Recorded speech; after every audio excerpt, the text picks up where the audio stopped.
All right, we're covering November for our monthly update. Now we'll take a look at Naugatuck. And Naugatuck has seen a decrease in their new listings and a decrease in their closed sales, which are roughly in line with each other, 19% versus 24. Anything in that 5% ratio, I don't think is a huge indicator. But as time goes on, that can translate to more listings on the market versus the buyers coming into them. As we see, the prices have increased, and it's pretty aggressive in the Naugatuck market at this point. Yeah, days on market until sale is holding steady both November to November and year date from 2021 and 2022. So that's interesting to see compared to other towns. Month supply of inventory, we're at 2.1, still indicating a seller's market, and inventory down slightly, but still holding at in the 59 range. Yeah, and 59 homes on the market at the end of November.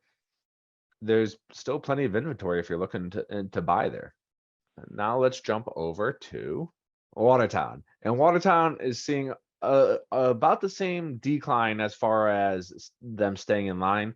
New listings down 7.7%, while closed sales is only down 6.1%, which actually the decrease in buyers is slightly less than the decrease in listings, which should translate to a stronger seller's market.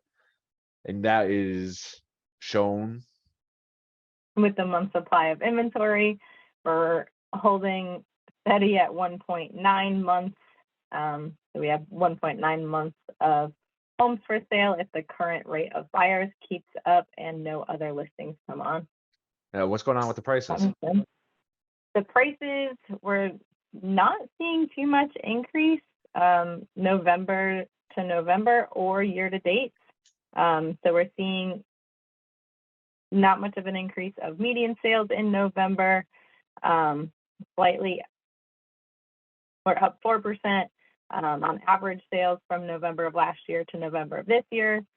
Year to date, we are seeing a healthy climb of 7% and 8% on average and median sales price. So overall, still climbing, not at a drastic rate, but the demand is still keeping the price. Yeah, the demand is definitely there. It's 8% increase in median sales price and average sales prices. Historically, a really good increase. It's just not like we've seen in a lot of the other towns lately. And ultimately, it's something to keep an eye on. We would really like to sit around probably like 4%. I think that would be a healthier market for everybody involved on the long-term front. We're going to jump over to Waterbury. Waterbury is experiencing the same things as most other towns.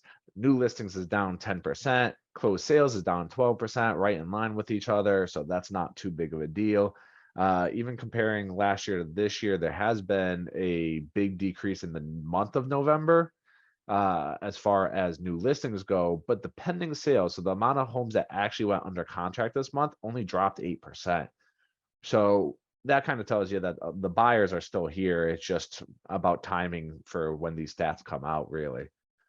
Jump down to the months of inventory. What are we seeing down there? So those changes are reflected in the month supply of inventory. Still, we're still in a seller's market at 2.3 months of supply. Inventory is down 10%, so still a healthy number, but definitely down from last year's November. Sales price, November of last year to November of this year, we are still seeing an increase, but year to date, we're seeing an even higher percentage of 14% climb. So yeah, it's a healthy state of climbing at 14% roughly. That's a huge increase realistically going year over year. Waterbury is one of the most beaten towns in our state, and they have seen the biggest increases. So that's why we're seeing that continue compared to other towns around, is they had a lot more room to come back up. I hope you enjoyed this November's market update of 2022. I'm Jason Arcuri. And I'm Shannon Sullivan. Please don't hesitate to reach out with any questions. We are the Freedom Team of eXp Realty.